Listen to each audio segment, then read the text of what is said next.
अस्सलाम वालेकुम नाज़रीन, एक नई वीडियो में खुशामदीद। आज की वीडियो में आपको बताऊंगी कि तंग पांचे वाली शलवार अगर आपने घर में बनानी है तो किस तरीके से आप बनाएंगे। आइए जानते हैं। सबसे पहले मैं आपको बताऊंगी कि आपने इसकी कटिंग कैसे करनी होती है। तो ये है हमारी वो शलवार जिसके साथ हमने मेजरमेंट करनी है। तो इसकी टोटल लेंथ जो बन रही है वो 39 इंचज़ बन रही है। इसी शलवार के साथ हमने कटिंग करनी है, उसकी टोटल लेंथ 39 इंचज़ है और इसके पांचे की जो लेंथ बन रही है वो 6 इंचज़ बन रही है। 6 इंचज़ उसके पांचे की लेंथ है।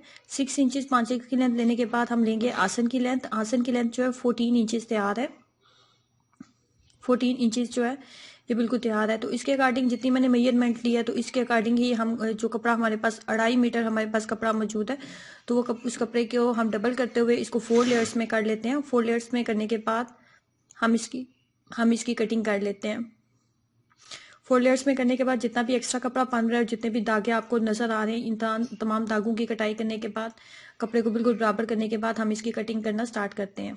शलवार की सबसे पहले आपने लेना है, नेफा लेना होता है हमने शलवार का, जिसको हम हमेशा 2 इंचज़ रखते हैं। 2 इंचज़ हम शलवार का नेफा रखेंगे। 2 इंचज़ के ऊपर आप निशान लगा लें।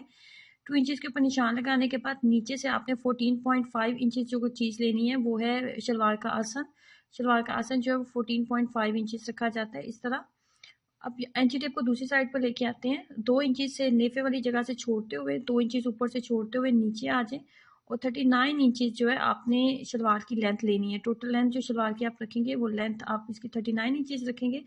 और उसके बाद बारी आती है पांचे की। तो पांचा जो होता है वो हमेशा जो टोटल लेंथ जब शलवार की मुकम्मल कर ली जाती है तो नीचे जो कपड़ा बच जाता है उसमें 2 इंचज़ हमने कपड़ा जो होता है वो पांचे के लिए रखना होता है इस तरह। इस यहाँ पे कपड़े को डबल कर लें। अब शलवार की लेंथ लेते हैं। तो शलवार की लेंथ जो है ये तंग पांचे वाली शलवार है, तो तंग पांचे वाली शलवार है तो इसकी हम लेंथ रखेंगे 6 इंचज़। 6 इंचज़ के ऊपर निशान लगा लेंगे। निशान लगाने के बाद आपने 1 इंचज़ जो है आपने एक्स्ट्रा रखना है। 1 इंचज़ आपने एक्स्ट्रा रखना है, वो हम सिलाई वगैरह में कवर करेंगे। अब जो 1 इंचज़ हमने एक्स्ट्रा लिया था वहां पे एंची टेप को रखते हुए और ऊपर आसन के ऊपर आपने एंची टेप को रखते हुए इस तरीके से आपने निशान लगा लेने हैं। ये वो निशान हमने लगाए हैं जिसके ऊपर हमने कटिंग करनी है। ये कटिंग के निशान है और ये फिटिंग का निशान है। अभी जो निशान लगाऊंगी ये फिटिंग का निशान होगा, ये वाला 6 इंचज़ के ऊपर जो हमने रखना है। रख के जो निशान लगा के ऊपर आसन तक लेके जाएंगे ना, ये हमारा फिटिंग का निशान होगा। और उसके साथ जो आपको लाइन नजर आ रही थी वो हमारी कटिंग का निशान है। 2 लाइनें हैं, एक लाइन फिटिंग में आ जाएगी और एक लाइन कटिंग में आ जाएगी। ये फिटिंग की लाइन है और साथ में जो आपको लाइन नजर आ रही है वो कटिंग की लाइन है। तो कटिंग मैं करती हूँ आपके सामने, आपको समझ आ जाएगी।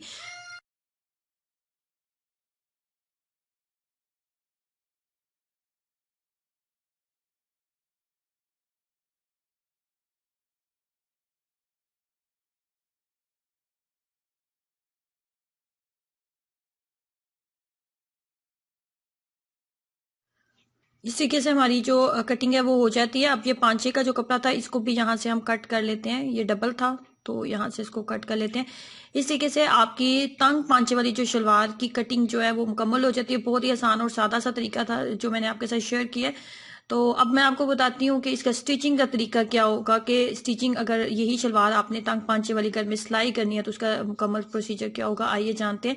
इसमें सबसे पहले आपने लेना होता है आसन का कपड़ा और आसन को हमने दोनों साइड्स के ऊपर सिलाइयाँ लगानी है। ये दोनों आसन है तो इसके ऊपर हमने सिलाइयाँ लगानी है। ये हमने 2 इंच ऊपर से कपड़ा छोड़ा था नेफे के लिए जब मैंने कटिंग की थी, तो यहाँ से हम सिलाइयाँ लगाना शुरू करते हैं।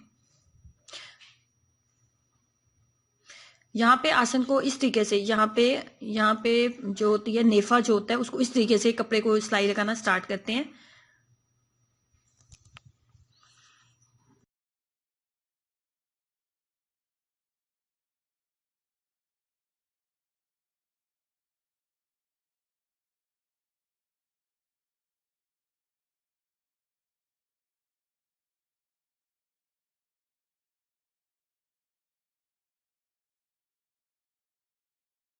एक ही नेफे की सिलाई लगाने के बाद दूसरे नेफे की भी सिलाई लगा के तो आसन की सिलाइयाँ मैंने मुकम्मल कर ली हैं। आसन की सिलाइयाँ यहाँ से और यहाँ से हमारी जो है मुकम्मल हो चुकी हैं आसन की सिलाइयाँ। उसके बाद बारी आती है नेफे की, कि नेफे को किस तरीके से फोल्ड करना है।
2 इंचेस के करीब आपने नेफे का कपड़ा लेना होता है। 2 इंचेस कपड़े को बिल्कुल बराबर रखते हुए या इस तरीके से हम जो है शलवार का नेफा जो है इस तरीके से हम सिलाइयाँ लगा लेते हैं, मुकम्मल कर लेते हैं नेफे को।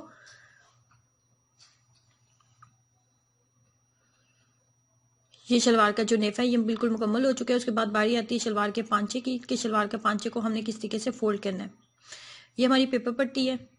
पेपर पट्टी का जो साइज रखा जाता है वो 1 इंचेस जो होता है वो रखा जाता है। 1 इंचेस रखने के बाद आपने इस तरीके से पेपर पट्टी को जब प्रॉपर 1 इंचेस आपने फोल्ड कर लिया तो उसके बाद आपने पेपर पट्टी को कट कर लेना होता है और उसको 2 पार्ट्स में आपने डिवाइड कर लेना होता है,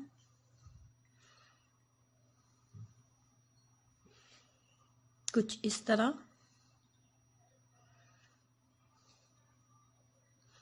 उसके बाद यहाँ पे शलवार का जो हमने पांचे के लिए कपड़ा रखा था वो 2 इंचेस रखा था, उसके ऊपर मैंने पेपर पट्टी को रखते हुए इस तरीके से आपने जो कपड़े को फोल्ड कर लेना है।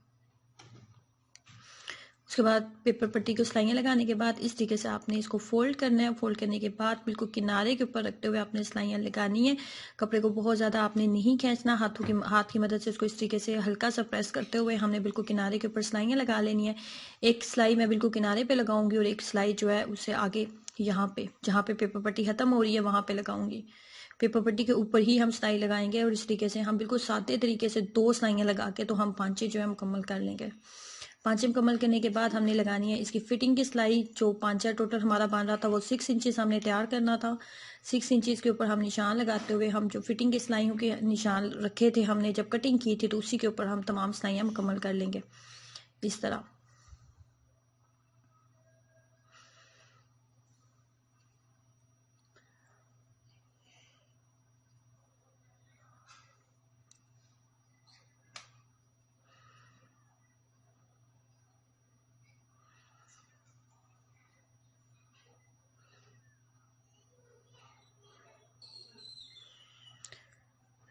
सिलाइयाँ जब आपने आसन से थोड़ा आगे जब आपने सिलाई को ले जाना होता है, शलवार के दरमियान से सिलाई को जब आगे ले जाना होता है तो वहाँ पे सिलाई को कट कर दिया जाता है। सिलाई को कट करने के बाद उसका जो दूसरा पांचा होता है शलवार का वो उसको भी 6 इंचेस जितना पहला पांचा हमने रखा था बिल्कुल उसी तरह उसकी मेजरमेंट करते हुए लेंथ लेते हुए 6 इंचेस लेंथ लेते हुए यहाँ से हम सिलाई मुकम्मल करेंगे। इस सिलाई को इसलिए इस तरीके से लगाया जाता है कि जो हमारी ये दरमियान की सिलाई होती है ना, ये वाली दरमियान की सिलाई इसको हमने डबल करना होता है। तो इसलिए जब आपने आसन की आपने वो शलवार के दरमियान तक जब आप सिलाई लगा लेते हैं तो वहां से सिलाई को कट करके दूसरे पांचे से सिलाई लगाना स्टार्ट किया जाता है और दरमियान से सिलाई को फिर डबल कर लिया जाता है। इसका फायदा ये होता है कि सिलाई शलवार की जो दरमियान की सिलाई होती है ना वो फिर फटती नहीं है, वो मजबूत हो जाती है। शलवार की जब भी आप ये इस फिटिंग की सिलाई आप लगा रहे होते हो तो इसमें एक बात का आपने ख्याल रखना होता है कि कपड़े को हल्का सा बस खींच लें। इसका फायदा ये होता है कि सिलाई मजबूती के साथ लग जाती है और कभी फटती नहीं है, कभी टूटती नहीं है आपकी सिलाई। बहुत ज्यादा कपड़े को नहीं खींचना, बस हल्का सा आप कपड़े को खींच के तो फिर सिलाइयाँ अगर आप लगाते हो तो इससे आपको अच्छा रिजल्ट मिलेगा। आपकी सिलाई कभी भी टूटेगी नहीं, हमेशा आपकी शलवार बहुत अच्छी मजबूत बनेगी। इस तरीके से तंग पांचे वाली शलवार जो है ये आपकी तैयार हो जाती है। यहाँ से पांचे के साथ जितना भी थोड़ा सा एक्स्ट्रा कपड़ा मुझे लग रहा है उसकी मैं कटिंग कर लूँगी ताकि सिलाई में थोड़ी सी सफाई आ जाए। सो ट्राई कीजिएगा इस प्रोसीजर को और अपना एक्सपीरियंस जरूर शेयर कीजिएगा। वीडियो को लाइक करना और चैनल को सब्सक्राइब करना मत भूलें। अल्लाह हाफिज़।